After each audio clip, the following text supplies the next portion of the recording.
दरबार में एक दिन अकबर ने बीरबल से एक अजीब फरमाइश कर दी।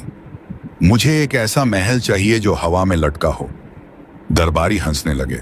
यह असंभव था, लेकिन बीरबल मुस्कुराए और बोले, जहां हुक्म ही वहां रास्ता। अब देखना यह था कि बीरबल इस असंभव काम को कैसे मुमकिन करते हैं। एक दिन अकबर दरबार में बैठे थे। वे शाही ठाठ बाट से ऊब चुके थे और कुछ नया देखने की इच्छा थी। अचानक उन्होंने बीरबल को बुलाया और कहा, बीरबल, मैं चाहता हूं कि तुम मेरे लिए एक ऐसा महल बनवाओ जो हवा में लटका हो। यह सुनते ही दरबार में हंसी की लहर दौड़ पड़ी। कुछ दरबारी तो हंसते हंसते लोटपोट हो गए। महाराज, यह असंभव है। पत्थर का महल हवा में कैसे लटक सकता है? एक दरबारी बोला। लेकिन बीरबल शांत थे। उन्होंने कहा, जहां बादशाह सलामत की इच्छा, वहां रास्ता निकालना हमारी जिम्मेदारी है। बीरबल ने 2 दिन का समय मांगा और अपनी योजना पर काम शुरू किया। तीसरे दिन उन्होंने अकबर से कहा, जहां पनाह, महल तैयार है, लेकिन उसे देखने के लिए आपको शहर से बाहर चलना होगा। अकबर तुरंत तैयार हो गए और पूरी रियासत के साथ चल पड़े। कुछ ही घंटों में वे एक सुंदर घाटी में पहुंचे, जहां सामने एक विशाल गड्ढा था।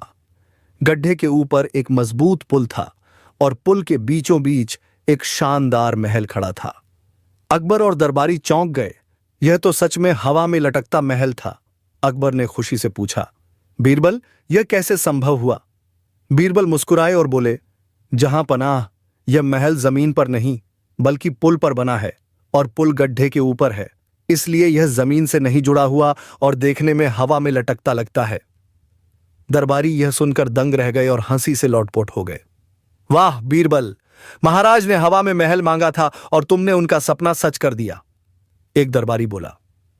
अकबर ने हंसते हुए कहा, बीरबल, तुम सच में बुद्धिमान हो।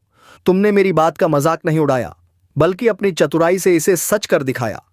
बीरबल झुके और बोले, जहां पनाह, आपकी हुकूमत में असंभव कुछ भी नहीं।